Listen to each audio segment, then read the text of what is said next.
we're gonna be taking like a live like impromptu real talk, right? And we're gonna be like discussing the impact of EVO of 2023, right? EVO, that like whole weekend from last week, August 4th to August 6th, was a fantastic fucking time, right? A lot of announcements, a lot of hype from like the top sixes, everything, right? But there was one peculiar thing that really like struck me about EVO of this year, and it was kind of like this video right here, which I managed to take like a recording of. Tom and Tony founded EVO, if any of you aren't aware.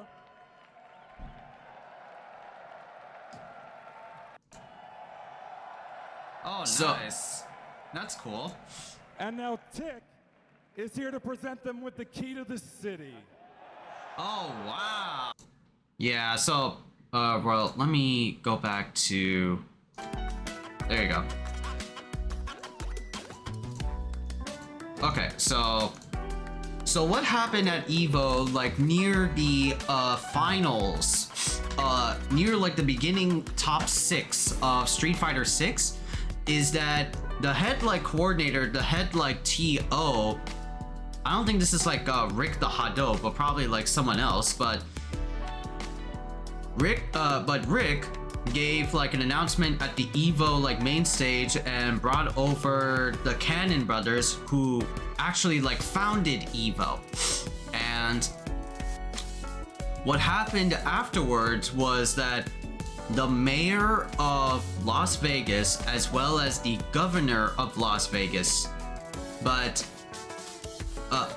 what happened is that the mayor of Las Vegas handed a key to the city of Las Vegas to Tony and Tom Cannon, the founders of EVO.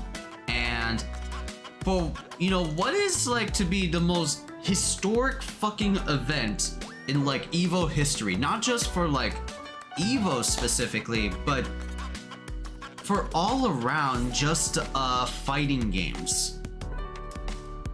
Right, and you can see like my chat right here, like E-Skater is like, whoa, legit, right? but yeah, the key to the city of Las Vegas was given by the mayor of Las Vegas to the founders of EVO. The revenue was from the sports betting was like that much, yeah, that they got the key. Yeah, man. Like the governor of Las Vegas, like even like said that like EVO has set like a precedent like record of hitting 20,000 people at the venue of EVO alone. 20,000 to like, you know, acknowledge and respect for EVO, right? That's like, you know, the biggest for, you know, any like fighting game like tournament series that there is. A lot of people have been planning like tickets like beforehand and actually like went to EVO. I know like a few of my Twitch like streamers, right? Like Jay Wong went there and compete. There's also Uchi. I know like a good friend of mine Beautiful TV, or Brandon, went there as well, and also like competed and just like had fun at like the crowds and like in the venues and shit. Hope we don't get like scandals, yeah, right? Like, yeah, the fact that they got like that much like acknowledgement for a fighting game like tournament is really like awesome, right? Because historically, you know, fighting games have never really been that prominent. Well, not prominent, sorry. Been that affluent enough to be recognized here in our Lord and Savior of 2023. Back in the day, fighting game tournaments were really much, you know, just poverty fights for the most part. Like they would just be fought over, you know, coins and nickels, or like maybe quarters and nickels, maybe even like, you know, $20 in a sense. Like the term like money match existed because of like the arcade sentiment back then for fighting games, and that was really like, you know, the ideology passed around. And fighting games in and of itself were like never really taken that like seriously to a level of a degree as, you know, this year. But we pretty much just like, you know, strove so much and strove like really hard to get to like where we're at like now, and it's definitely like awesome. For like a genre of video games that would not be like in the highest degree, right, in like, well, video games, right? I mean, the most like popular out there for the video game genre is like, you know, the MOBA series. Like League of Legends still like stacks up pretty high, right, with pot bonuses of like 500,000, or, you know, maybe even like $1 million prior to EVO, or even Capcom Pro Tour with the $2 million pot bonus coming up in the next like few months. But, you know, that shit is like still amazing to just witness and behold. Fighting games have never really got to like that level, because again, they were just, you know, fought over like coins and nickels. And fighting games, like in and of itself, it is not really like a legit like sport. Now, like in recent years, we have like esports, and I just like talked about this with like, you know, League and like Valorant, but, you know, those games have like a level of like casual appeal that everybody can just like come on by and just like play like a game of like League, or witness like a game of League, right? It has that pull that will, you know, draw you in.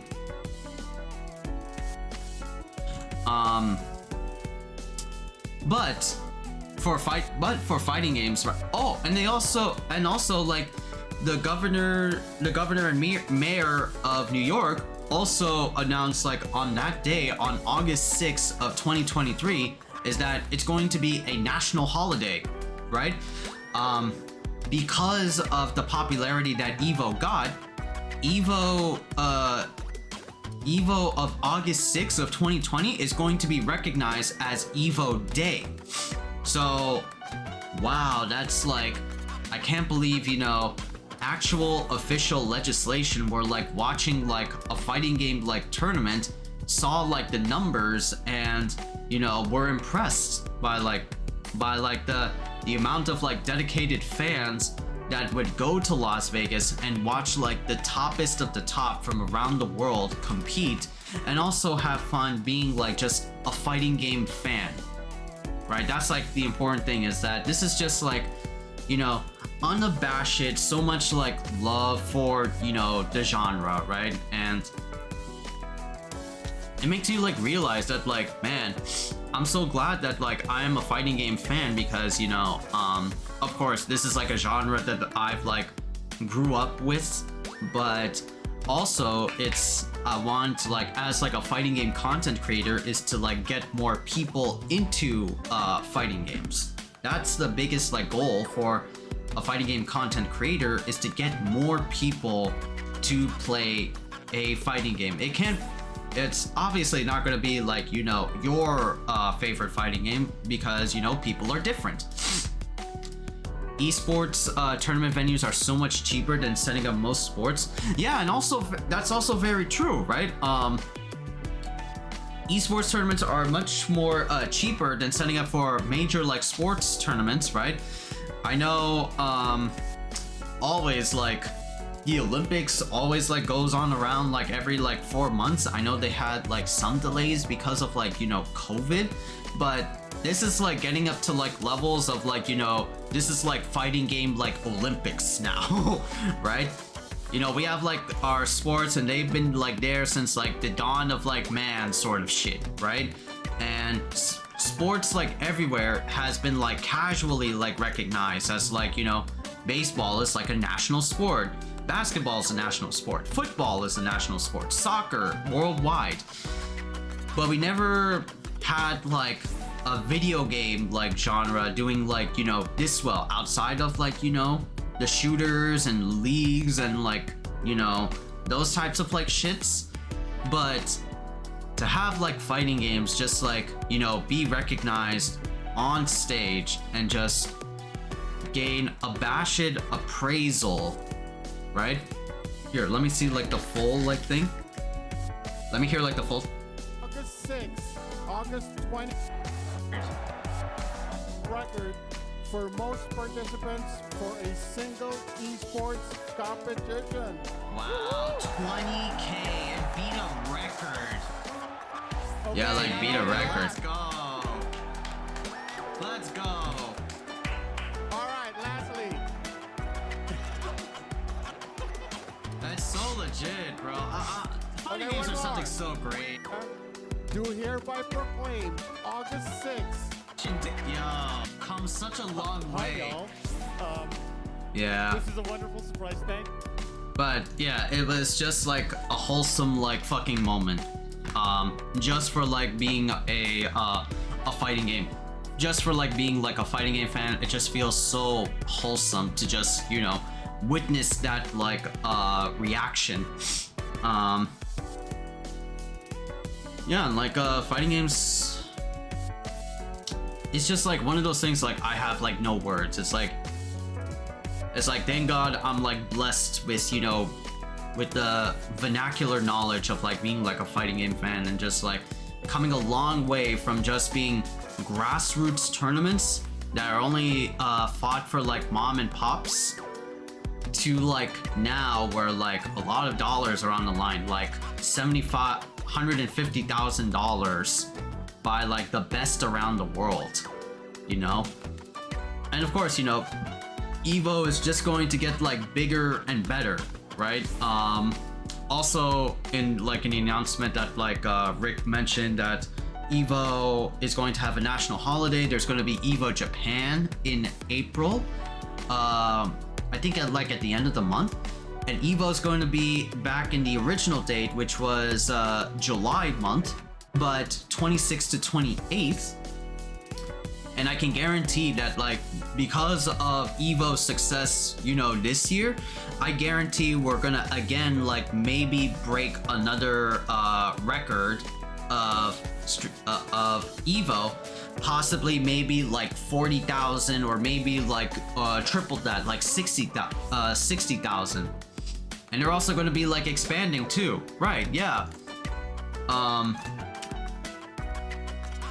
I think like Rick said that they're also going to be like announcing that they're going to be expanding. So maybe like more venues, more locations for like EVO, because like, you know, also like a minor part is that, you know, despite EVO getting like that much, despite EVO getting like 20K like people at the venue, you also got to understand that like, you know, if it's that crowded, then man, oh my god, there's gonna be a lot of people, you know, not for the most part not properly taking care of themselves. Like again, it's like a big venue, but you also got to take care of like your hygienic values, right?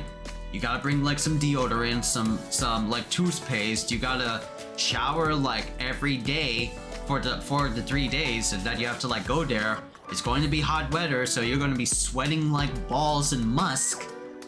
And also, because of like, you know, COVID, you are never too sure that like who is like a hidden like carrier of COVID, right? I know Justin Wong went there and competed commentated, competed, and did content creation for EVO, but also got tested positive for COVID. There's like so many assholes in COVID, beautiful assholes, right? Beautiful assholes that went to like COVID, and they may not know it, but they could be like a hidden carrier. So always gotta like mask up whenever you can, you know? The people there were not like wearing masks, but still, like mom and I have to like wear masks at every like, you know, enclosed event that we gotta go to. So just make sure to like, you know, be safe and, you know, be smart, right? 40,000, yeah. People stopped caring about COVID. That's unfortunately true. That's sadly the truth, right? Because, you know, now that we have like vaccines, people stopped, you know, taking like precautionary measures like masks and shit. Now we just like go out maskless and just like, you know, do our walks, go to like restaurants and just be ourselves. But hey, who knows, right? I think like half a month ago, oh, sorry, not half a month, sorry, half a year ago, Mom and I both got tested for COVID around like, no, I think it was last year. Yeah, last year, almost like a year ago. Mom and I got like tested for like COVID. We don't know how, we don't know when. No, we know how, and it was because of our home health aide taking care of our grandma. She had like COVID, you know, unknowingly, and passed it on to us and passed it on to grandma. So it was a little bit, it was nerve-wracking because I never got COVID. I was always, you know, safe. I always like wore a mask, but somehow like I got it. Yeah, but that's like the danger of like, you know, crowded like spaces, you know, like EVO, since this is the topic of discussion, is that people are just gonna like come on by, you know, they may shower, they may like take care of themselves, but they could be like hidden carriers, right? So you gotta be like, you know, on edge. Well, not on edge, but just like double like precaution yourself, you know. It's hot weather, we know that masks are good, but sometimes, you know, masks can be also like hard to like breathe sometimes depending on the person, right? I sometimes have it because, you know, masks are like, they're good for protection, but sometimes it's like you have to like smell and like breathe your own like breath, so it can be pretty like nauseating, so you sometimes have to let go of the mask. But even then, right, aside from that, you know, fighting games have come like a long way, and, you know, I'm very glad that like, you know, fighting games have earned this recognition from the amount of like passion, the dedication, right? You know, yeah, just like fighting games are, as like Tokido would say, fighting games is something so great, right? They're the most like, I feel like the most engagement of the video game like genre, you know. Second, like, well, not second, there is, right? The second best thing would be like, you know, action games, right? Like a Platinum, like a FromSoft, or a Capcom like action game. Because those games are, they really know how to like make, you know, the moment feel like awesome and badass, right? Games like, you know, Final Fantasy 16 that are like, you know, bridging towards the action genre, right?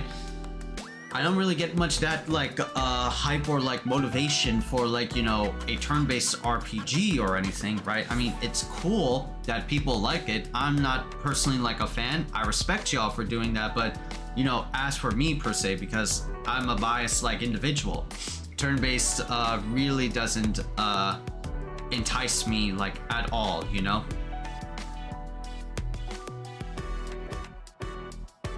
Oh, right, there you go, good.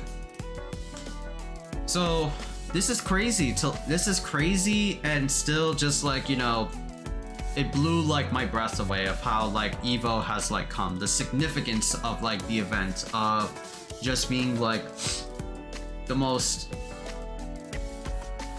well established like event that has been running for since like 2006.